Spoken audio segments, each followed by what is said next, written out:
Hello students, how are you? Hoping all of you are safe and healthy at your home and eagerly waiting for our video part 2 chapter People as Resource Economics class 9th.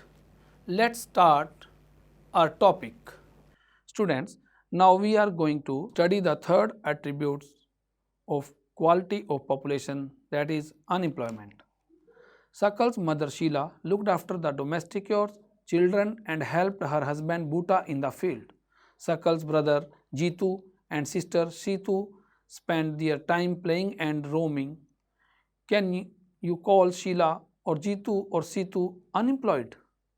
If not, why? Unemployment is said to exist when people who are willing to work at the going wages cannot find jobs. Sheila is not interested in working outside her domestic domain. Jitu and Situ are too small to be counted in the workforce population. Neither Jitu, Situ or Sheila can be counted as unemployed. The workforce population includes people from 15 years to 59 years. Sakal's brother and sister do not fall within this age group, so they cannot be called unemployed.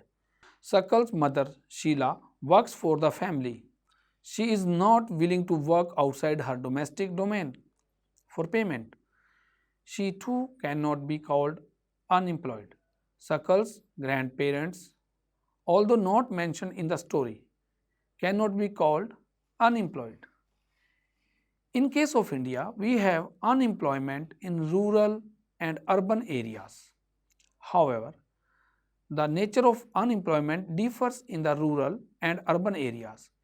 In case of rural areas, there is seasonal and disguised unemployment. Urban area have mostly educated unemployment. Seasonal unemployment happens when people are not able to find jobs during some months of the year. People depends upon agriculture usually face such kind of problem. There are certain busy seasons when sowing, harvesting, weeding and threshing is done. Certain months do not provide much work to the people depends on agriculture. In case of disguised unemployment, people appear to be employed. They have agricultural plot where they find work. This usually happens among family members engaged in agricultural activity. The work requires the service of 5 people but engages 8 people. 3 people are extra. These 3 people also work in the same plot as the others. The contribution made by the 3 extra people does not add to the contribution made by the 5 people. If 3 people are removed, the productivity of the field will not decline. The field requires the service of 5 people and the 3 extra people are disguised unemployment. In case of urban areas, educated unemployment has become a common phenomenon. Many youth with matriculation, graduation and post-graduation degrees are not able to find job. A study shows that unemployment of graduate and postgraduate has increased faster than among matriculates. A paradoxical manpower situation is witnessed as surplus of manpower in certain categories coexist with shortage of manpower in others. There is unemployment among technically qualified persons on one hand, while there is a dearth of technical skills required for economic growth. Unemployment leads to wastage of manpower resources. People who are an asset for the economy turn into a liability. There is a feeling of hopelessness and despair among the youth. People do not have enough money to support their family. Inability of educated people who are willing to work to find gainful employment implies a great social waste. unemployment tends to increase economic overload. The dependence of the unemployed on the working population increases. The quality of life of an individual as well as of society is adversely affected. When a family has to live on a bare subsistence level, there is a general decline in its health status and rising withdrawal from the school system. Hence, unemployment has detrimental impact on the overall growth of an economy. Increase in unemployment is an indicator of a depressed economy. It also wastes the resources which could have been gainful employed. If people cannot be used as a resource, they naturally appear as a liability to the economy. In case of India, statistically, the unemployment rate is low. A large number of people represented with low income and productivity are counted as employed. They appear to work throughout the year, but in terms of their potential and income, it is not adequate for them. The work that they are pursuing seems forced upon them. They may therefore want to other work of their choice. Poor people cannot afford to sit idle. They tend to engage in any activity irrespective of its earning potential. Their earning keeps them on a bare subsistence level. Moreover, the employment structure is characterized by self employment in the primary sector. The whole family contributes in the field even though not everybody is really needed. So there is disguised unemployment in the agriculture sector.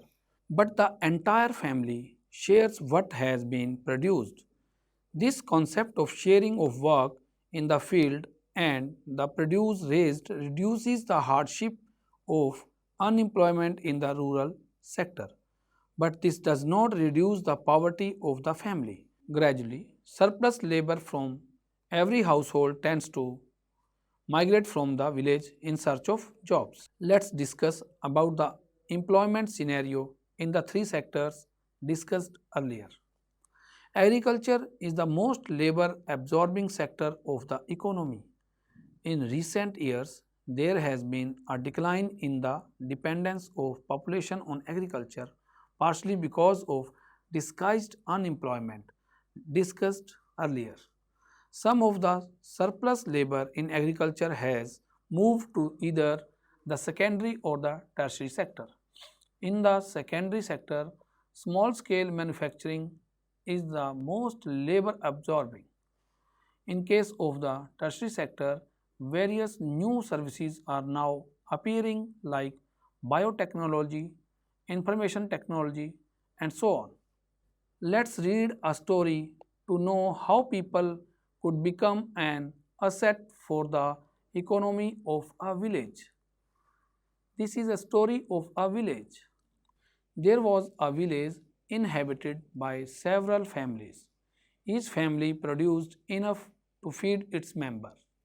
Each family met its need by the members making their own clothes and teaching their own children.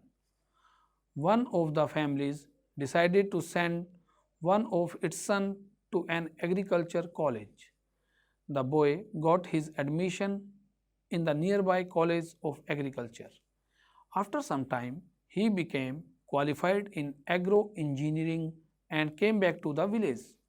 He proved to be so creative that he could design an improved type of plough, which increased the yield of wheat. Thus, a new job of agro engineer was created and filled in the village. The family in the village sold the surplus in a nearby neighboring village. They earned good profit, which they shared among themselves. Inspired by this success, all the families after some time held a meeting in the village. They all wanted to have a better future for their children too. They requested the panchayat to open a school in the village. They assured the panchayat that they would all send their children to school. The panchayat, with the help of government, opened a school. A teacher was recruited from a nearby town. All the children of this village started going to school. After some time, one of the families gave training to his daughter in tailoring. She started stitching clothes for all the families of the village, for everyone now wanted to buy and wear well tailored clothes. Thus, another new job, that of a tailor, was created. This had another positive effect. The time of the farmers in going far for buying clothes was saved.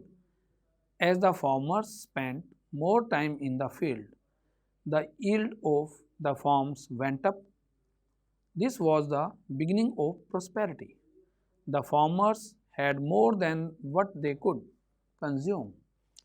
Now they could sell what they produce to others who come to their village markets. Over time, this village, which formerly had no job opportunity in the beginning, had many like teacher, tailor, agro engineer, and many more. This was the story of a simple village where the rising level of human capital enabled it to evolve into a place rich with complex and modern economic activities. Student, let's discuss the exercise based on this chapter. You have to choose one correct answer from the given four choices. Question number 1. Which of the following is the most labor absorbing sector of the Indian economy? A. Primary sector, B. Tertiary sector, C. Secondary sector, D. Private sector. Answer A. Primary sector. Question number 2. Which of the following is included in the primary sector? A. Manufacturing, B. Tourism, C. Forestry, D. Communication. Answer is C. Forestry. Question number 3. Which of the following is included in the tertiary sector? A. Fishing, B. Trade, C. Mining, D. Health. Answer is D. Health. Question number 4. Which of the following is included in the secondary sector? A. Poultry farming, B. Manufacturing, C. Transport, D. Quarrying. Answer is B. Manufacturing. Question number 5. Investment in human capital can be made through A. Education, B. Training, C. Medical care, D. All the three. Answer is D. All the three. Question number 6. The literacy rate during 2010-11 was A. 64%, B. 74%, C. 70%, D. 80%. Answer is B. 74%. Question number 7. Which of the following sectors faces the problem of seasonal unemployment? A. Agriculture, B. Service sector, C. Trade, D. IT sector. Answer is A. Agriculture. Question number 8. Infant mortality rate is the death of a child under A. 1 year, B. 3 year, C. 2 year, D. 4 year. Answer is A. 1 year. Question number 9. The workforce population includes people from 15 years to A. 59 years, B. 62 years, C. 60 years, D. 65 years. Answer is A. 59 years. Question number 10. Which age group of children does the Sarv Shiksha Abhiyan aim to promote education? A. 6 to 10 years, B. 5 to 13 years, C. 6 to 14 years, D. 7 to 12 years. Answer is C. 6 to 14 years. Question number 11.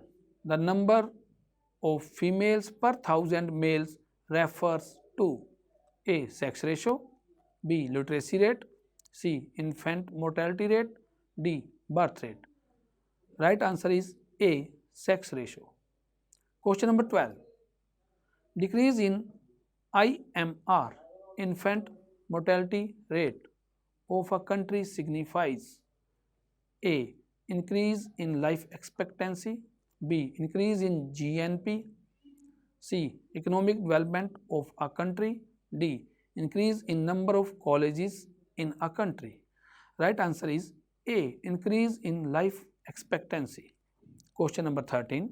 What is the life expectancy in India as per the census of 2011? A. 72 years, B. 53 years, C. 64 years, D. 68 years. Right answer is D. 68 years. Question number 14.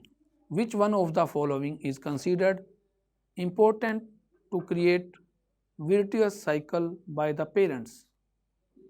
A. To send their children to the school. B. To provide good food to their children. C. To join their children in corporate school. D. To take care of the health and education of their children. Right answer is D. To take care of the health and education of their children. Question number 15.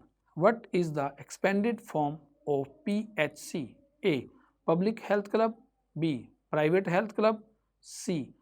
Primary Health Center, D. None of these. Right answer is C. Primary Health Center. Question number 16. What is the sex ratio of India according to 2011 census? A. 921 female per thousand, B. 930 females per thousand, C. 928 females per thousand, D. 909 females per thousand male.